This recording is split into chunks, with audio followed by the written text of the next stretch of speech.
You want to talk about Vince next? Yeah, speaking or? of the industry, the establishment, Vince Staples with Crybaby. I think Vince does it again here. We've talked about and went semi-viral on Twitter for our takes of how he's better than J. Cole or his discography is better than J. Cole's. With the fall off now, that's more of an argument for sure. Yeah, that's an interesting. At least in the 2020s, Vince Staples has been all hits, no miss. I will say, though, I don't think I'm as hot on this album as some people are online. Vince doesn't really miss much with his album. I mean, No. Ramona Park, Broke My Heart wasn't my favorite, but even that is still a very solid, There's still a lot of great good songs piece on of there. music. Lemonade, Magic. Like that's the only album of his that I like had like anything negative to say about. Really, I feel like I got his stylistic switch up. Like I got the point of it Yeah. because like I saw this one TikTok where the guy was like, "Man, I'm listening to this Vince Staples, and this just sounds like something you'd hear at the Zoomies or whatever. Like this just sounds like."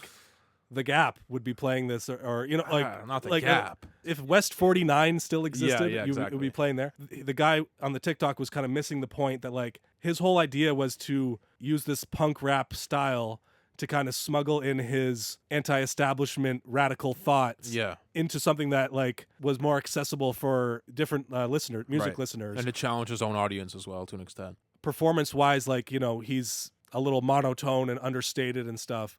But you listen to the lyrics and he's really trying to get a radical message out, which isn't like anything that I haven't heard before from Sure. rap music and from his discography, but he put it together in a interesting new kind of way Yeah. of packaging it. Yeah, so like writing wise, very strong. His monotone delivery, which he has kind of been doing since like his self-titled album, doesn't always go the greatest with this type of music. Like with some of these instrumentals where I kind of want to bang my head and be aggressive, and just his vocals don't necessarily bring me there. And even regarding some of the instrumentals, I don't think he went as far as he could have with the instrumentals in terms of, I kind of get the guy's statement of he's playing it a little bit safe. It's a little bit kind of basic, paint by the numbers, do it yourself punk. You were saying you wanted more. Well, if you're gonna go hard, go hard. You know what I'm saying? Where I Right. can, really, mosh this and get angry at the government and throw beer bottles and Yeah. But I can't quite.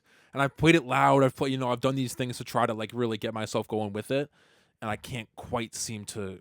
Hasn't gripped me Right. quite yet. I've only listened to it, I think, 2 or 3 times, but I find it's interesting kind of putting it in a box style wise, because like I think he had some tweet where he was like, man, people hear guitars and they think that it's rock and roll. Like, right. it's, No, it's really still, not. It's not. No. It's punk rap. It's always an interesting discussion, the mix of rap and rock, and how do you really do it without being like too much one thing or too much the other thing. And it strikes an interesting balance on this one. For sure.